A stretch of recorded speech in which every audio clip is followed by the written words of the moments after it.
défendre l'événement. Kabila a vendu déjà la République démocratique du Congo. Tshisekedi vient pour le rachat du Congo.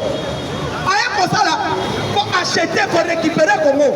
Et c'est comment pour acheter cela, il faut approcher cet homme. On dit que Kagame a salaki tout. Antikaba officier, c'est lui qui nommait l'armée, c'est lui qui dirigeait l'armée congolaise. Après qu'on dirigeait, on va contrôler. Le moment maintenant est arrivé à Tshisekedi ailleurs. Tshisekedi a lobby, pas question de minéral RDC. À la Moussiba M23 d'ailleurs, le corps de la officier d'ailleurs. Par contre, si Babandi Moussana n'a pas de ça. Babandi, Tshisekedi a dit, oh, il faut que le haut, ça ne va pas. Oui, les forces armées sont là. À combattre Babou. Mais il y a un problème sérieux. Qu'est-ce qu'il faut faire? Kagame a fait le choix. Son pays est petit. Mais au moins, nous aussi, l'armée congolaise est tellement infiltrée. Par récupérer quelques villages, par récupérer quelques localités, entre autres noms qui spécifiques. Elle va récupérer, on se bat. Ils sont dans une armée loyaliste. Donc on faut appliquer quel niveau tout. Mais dans un Boundana et Kenge, défensivement, pourquoi? Parce que nous devons défendre les patries. En même temps, nous devons défendre les Congolais qui sont là. Tu sais que dans le moment, il faut qu'on délocalise le combat. Il faut qu'on délocalise le combat. À délocaliser le combat d'Engeni. Nous avons été volets militaires, volets diplomatiques et les activités clandestines. C'est ce qu'a dit Kagame a lobby et n'a pas combattu Kisangani. C'est ce qu'a dit aux hommes au comment n'a Kisangani. C'est ce qu'a dit délocalisé combattre pour le combat dans la Maison Blanche. Allons-y maintenant la guerre.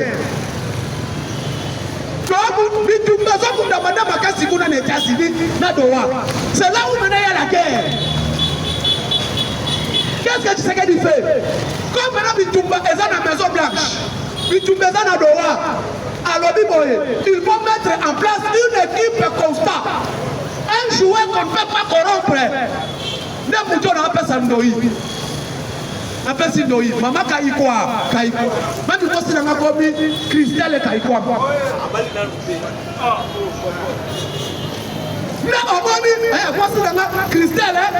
Parce que ceux qui ont continué dans une moine, on appelle ça comme Kaïkwa. Tu vas mettre la maman dans ma bouche.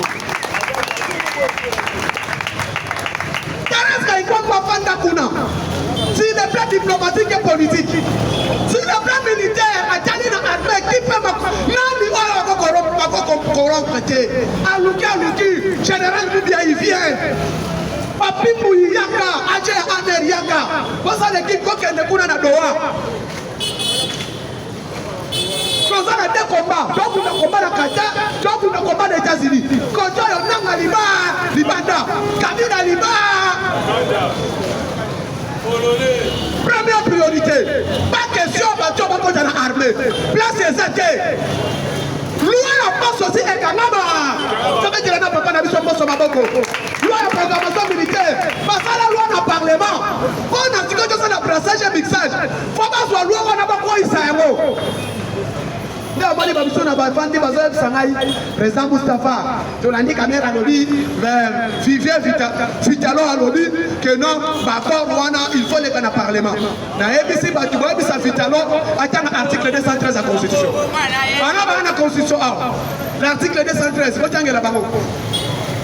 Et lobby dit, les traités et les lois, c'est le président qui suit les traités internationaux, nous surtout. Et ça, matière privée, il y a chaque de l'État. Si on le traité, on te signe pour un État. Il y a un État à la toile. Il y a Batonio Sobayana Kabila. Batonio surtout Aliana Nsanya Kabila. Il faut pas Kabolana Félix. Il faut que Kabolana Bama. Batonio surtout Amadana Tolo ya Kabila. On appelle Kabila excellence. Il faut que ça n'abandonne Moussika. Il y a les Kikuna. Quand vous faites à délocaliser le combat, maintenant on est assis. ABC Kagame a lobby.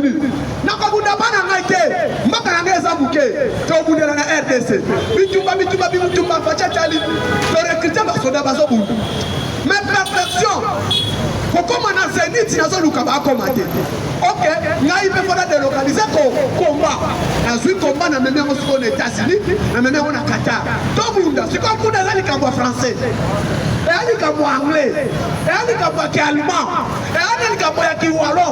Il y a des camps arabes.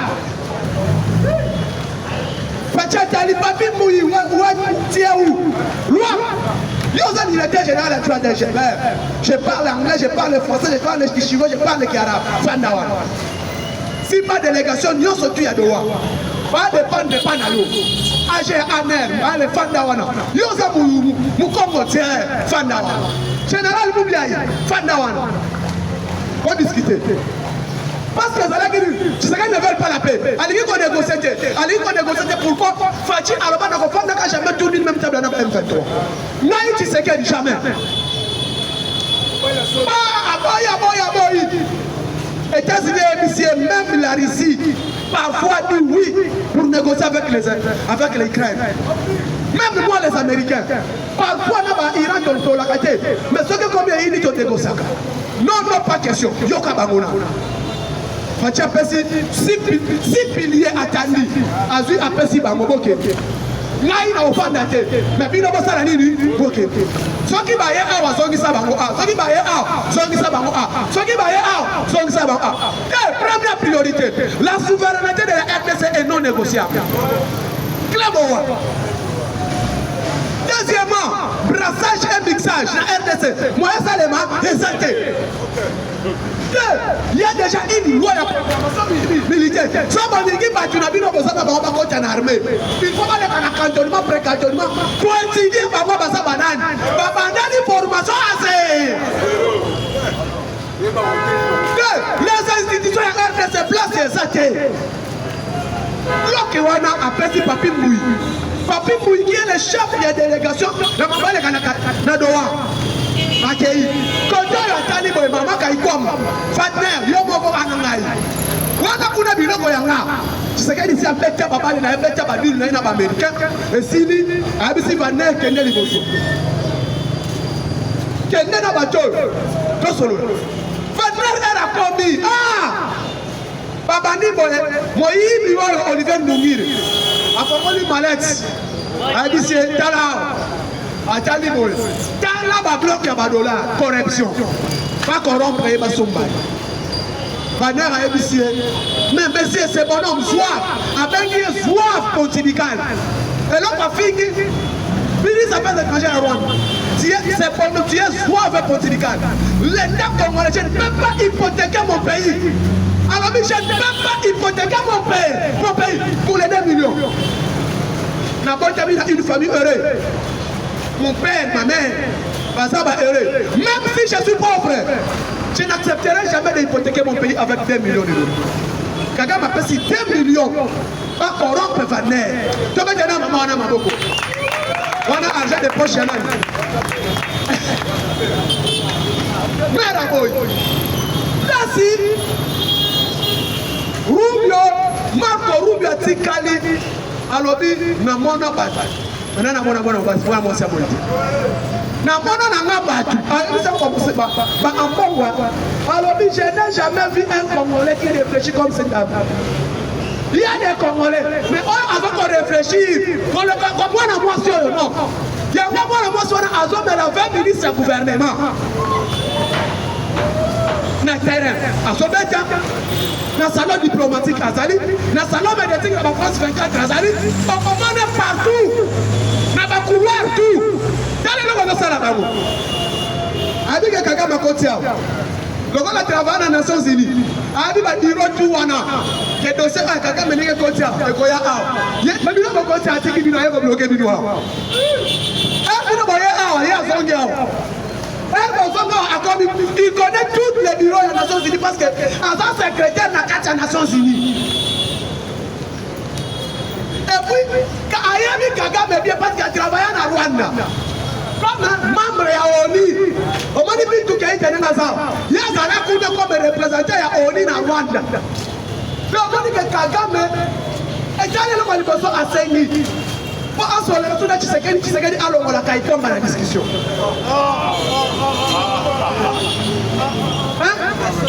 Abi Tshisekedi a l'homme la caïton dans la discussion. Oh, il est le ministre des Affaires étrangères.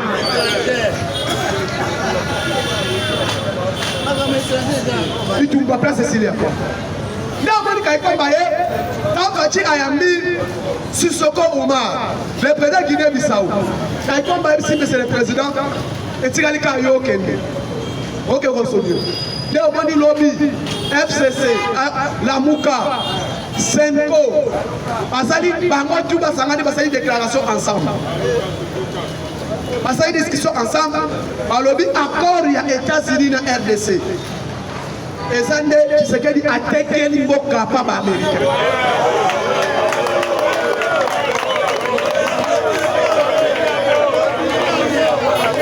Alors, Tshisekedi a vendu les pays aux Américains.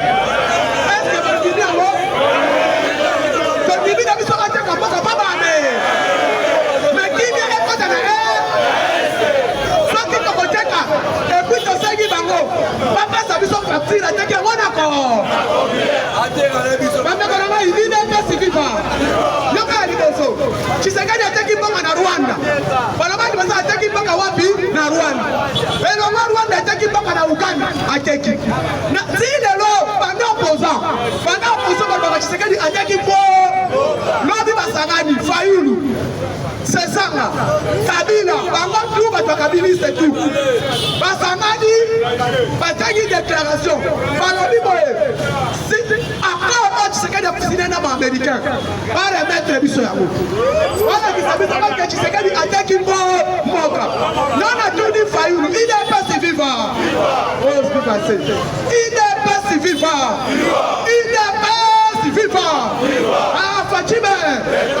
Na omoni na ya otuna bango facture va Tshisekedi ateke limoka ezawa ateka la maison population on a dit prière et célébrer dans la Maison Blanche que notre propre quotidien d'action de grâce par rapport il y a accord entre États-Unis et bango parce que eloko ça on les amis Tshisekedi a fait ça Amérique souffle. Parce que l'Amérique va craquer Kingo, si on a Kingo pour les Chinois. Na recycler pendant que Bazobouna, pendant qu'il y a un problème, administration Trump, il compte à côté à Félix Tshisekedi à côté. Ah, ici, il y a un problème, mes amis. Oh, un petit problème. Oh, un petit problème. On a un conseil dans le pays. Laissez la Russie va vous donner l'Ukraine. Il y aura un problème. On a Germanium parce que il y a un Congo na Chine. On a Germanium. Le Germanium, Chine, vous attaquez l'Amérique. Il y a mis un cuivre. On n'a pas fabriqué par munitions de guerre. C'est un cuivre. Alors, cuivre, Kabila a besoin cuivre côté Kounagnon, surtout après ça en Chine, avec l'entreprise Teke Fuguru Mining et Glencore Mining. Glencore en français, Teke Fuguru va chinois. On a besoin de cuivre, nous sommes à Katanga.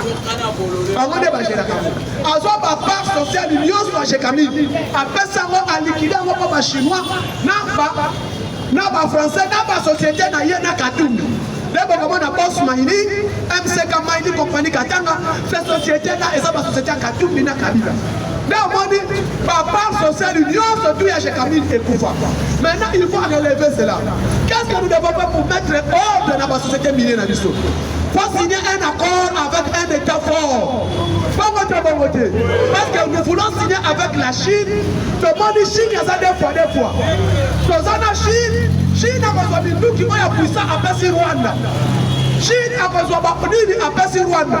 Maintenant, il faut aller avec un État fort pour mettre aussi de l'ordre. Pas chez Kabila, ça l'a dit, les hommes. Là, on dit que c'est quelqu'un qui a dit, Patrick Louameya, qui connaît la Jécamine, viens. Quand ça il contrôle la société de l'État est plus fort. Tshisekedi a signé des crélois. À partir de là, cobalt, lithium, germanium, cuivre, et côté Kamansouke jusqu'à nouvel ordre. A signé là. Elle a signé. On a déjà bien habitué à pasteur. Vous voyez bien, pasteur doit bien kaboy na kati ya église aleta ka couleur na tangi ko bote un pasteur là ataka ka couleur aleka na média alobi boye que nanga suspendre bango dollar ko mataka to ko na problème oyebisie yo zo docteur en économie olobi to kotana na mutu asala économie te est-ce que banek sala signer de ordonnance wana dollar et mataka économie quoi ya etika la bon maintenant qu'est-ce qui va se passer tant que tu sais qu'il y a signé trop fatal est-ce qu'il va vous respecter alors dis-moi importation et exportation non ceci maintenant qu'est-ce qui va se passer Trump alors dit premier apport de monnaie deuxième apport des années. Il faut maintenant qu'on bloque la société Akuna Matata. Akuna Matata. Akuna Matata. Et cette société à Moïse Kadou. Pourquoi il y a un moment CNCC Bona, Bangona Bikisa Matière, Bangona Kabila, par route. Bangona Bakongi Tanzele, il y a Kasumbalesa. Et ça coupe Naina Kabila. Fatia Rabibo et moi. Deuxième loi. Il faut maintenant tous les minéraux congolais contrôler et puis la par CNCC. Alléluia. Des moments de décision et Kanga 4200 Érythréens et Chinois et Belé Bayaki pour attaquer Katanga pour le côté M23. Comment dit Edi Kapen à Lokaki Bango, Fatia Penaki Edi Kapen rapide out. Pas étendre à mon oui, il y a eu 475 ballons. Il y a tenu. Il y a JR, ma pirate et Outichi et Koti, on va attaquer ce qu'on attend. Il y a au moment où les Éthiopiens, les Érythréens, les Somaliens, tout. Non, même Mme Thérèse Kaibomba a convoqué l'ambassadeur. Il y a un pays où on a par rapport à Yetawana. Par contre, il y a un remorque, il y a Akuna Matata. Parce qu'on a Akuna Matata. Pas chauffeur, par contre, tu vas travailler par Éthiopien, pas Érythréen. Il y a Moïse Kadou. A bloqué Baba. Ah, attention au Babou. Bon, on a Olive Lembe à Outikolo. Nasmasisi, le président a décidé qu'on ferme espoir. Et ferme espoir, voilà, et vers Joseph Kabila. Vous voyez quitter. Pour Betty Kopoté. Ferme espoir, Namasisi. Et ça, il y a Joseph Kabila. Le gouvernement a bloqué en haut. Là, on appelle minéral à fabriquer à Kabuna. Nakata ferme espoir, et ça, dans l'aéroport. On a découvert Kuna Nakati.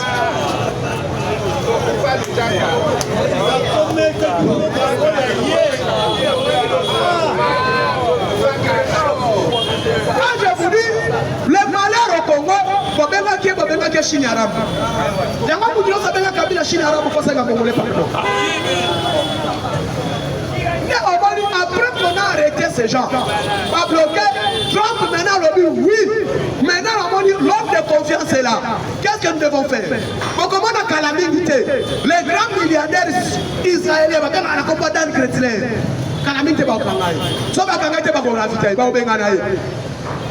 Parce que c'est l'ami propre à Moïse que tu me dis Joseph Kabila.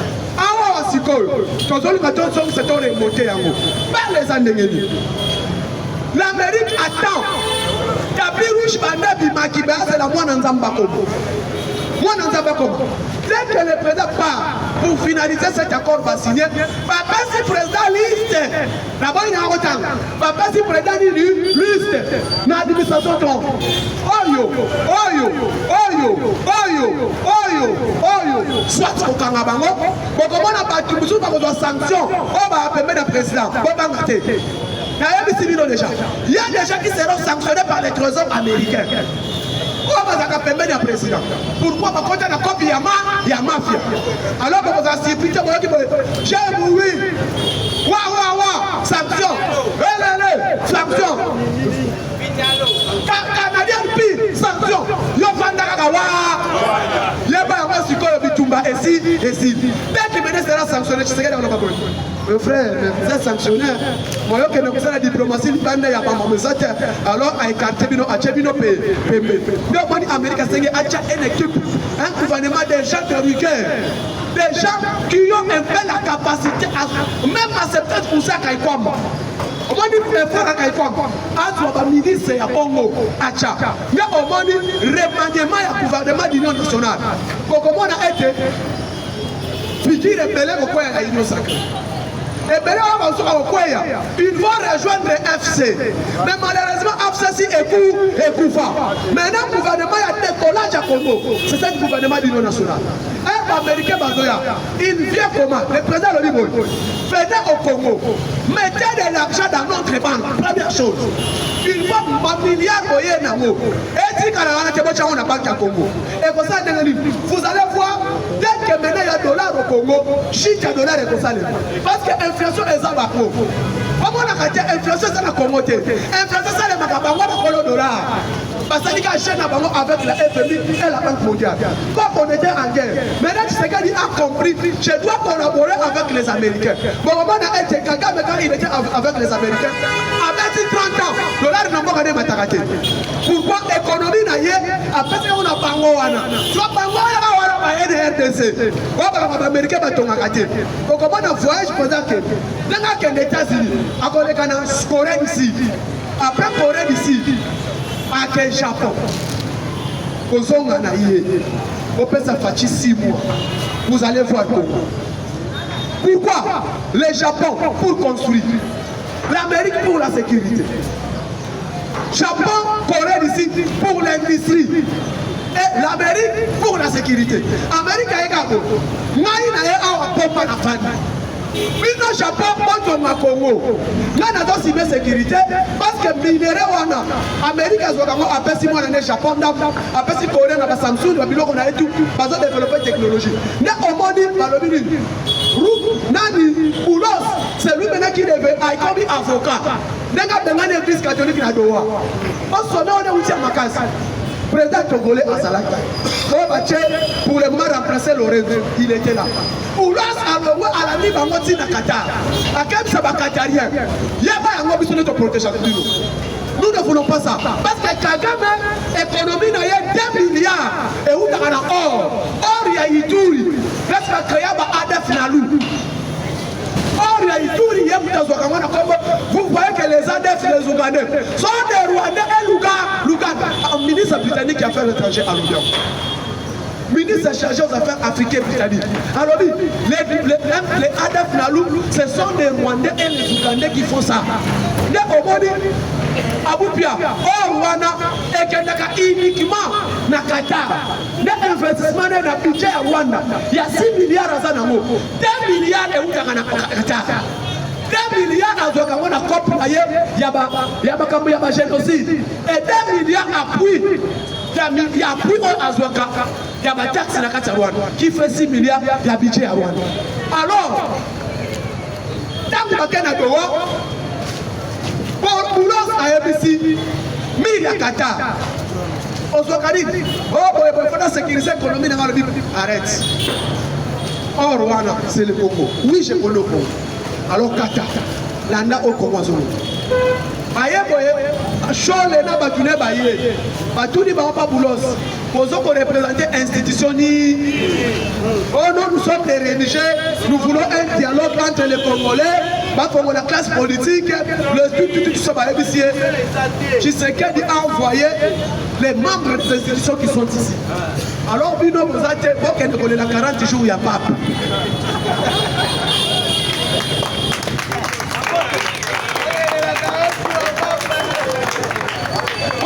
La 40 jours, il y en a dit, il n'y a pas. Ce qui m'a dit 40 jours, il n'y a pas. Ah ouais, ouais, et ça m'a dit. Mais au moins, Joseph Kabila a fait tout. Mais non, la lobby a lobby. A lobby, dialogue où on a Tshisekedi en Amérique, la République démocratique du Congo a Boya, le peuple congolais au Nîmes, qui est derrière Nanga. Mais au moins, moment où tu as position de la vision est normale. Le lot, Fati Aza, Babandi Kozele le lot. Peut-être l'agenda de l'Assis à Makamboulaye, le lot va donner après conseil des ministres, président Azok Ovolé. Voyage Azok est dans Séoul, à Okende, non, Japon, et puis à Ketasi. Finalisé à Mo Essili. Pour moi, l'Amérique a le premier investissement, c'est 15 milliards avec lithium, il n'y a pas de cobalt. Or, contrat 6 communes. Chinois. Pendant 2007, aujourd'hui, la République démocratique du Congo a gagné que 700 millions. Chinois a développé a développé technologie, il a gagné 1700 000 milliards de dollars. C'est le Congo qui a relevé l'économie en Chine. C'est le Congo qui fait relever l'économie en Inde. Avec tous ces Indiens qui sont ici. L'Amérique a dit tout cela. Fatih on pense que vous avez donné le Congo le dos. C'est pourquoi quand il y a la force, on cherche une autre force. Maintenant quand vous êtes là, maintenant on doit travailler. Maintenant au monde, place Amérique à lobby sur les plans politiques internes, comment on a s'associer dans le politique interne au Congo, élection seulement en 2028, ça vous reste. Mais plus on accorde, c'est jusqu'à 30 ans. C'est cet accord au moment dit, pourquoi? Parce que l'accord est signé, le ministre des Affaires étrangères qui représente le Congo, il est en même temps membre de l'UDPS. Qui est Kaïkwa? C'est lui qui est chef de délégation avec notre ambassadeur qui est aux États-Unis et aux Nations Unies, qui est membre de l'UDPS. Le Congo est qu'un signé accord, il y a un premier ministre de l'UDPS. Il y a un ministre des Affaires étrangères, Aouti Margaza, il y a un ambassadeur, il y a comment des États-Unis et des Nations Unies, qui est membre de l'UDPS. Il y a un moment où il y a parce que la minute, il faut que soit Talika Boy. Non, on dit à Tika, il faut pas faire des États-Unis. Quand il y a un salon, on va surtout. Avantage n'a pas besoin de nous. Ce qui va nous être que non, il faut respecter les choses. Donc, c'est cette dame. Papa, continue. Et ça y est, ça y balai. Non, vous avez un FNI qui est de l'UFAM, qui est de l'UDPS. Vous comprenez le général qui est. Vous avez négocier au côté de la Nations Unies. C'est de l'UFAM, membre de parti. C'est le moment où on dit. Là, on dit qu'on a dit avant d'annoncer, parce qu'à travailler 157 semaines. Tu sais qu'elle est là. 157 semaines, encore 5 ans.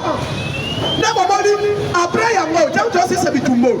2026, tu vas dire référendum marche et bani, changement de la constitution. Ah oui. Changement de constitution et bien qu'il soit dans 3 ans. Tu vas voter après de venir millions sous. Oh, bah ça là qui dit non, c'était pas matin qui va quitter là. Quelqu'un va voter oui, non. Oh, tu vas voter maman oui, non. Parce que là, quand ils sont à vote, vous savez que vous votez maman oui, non.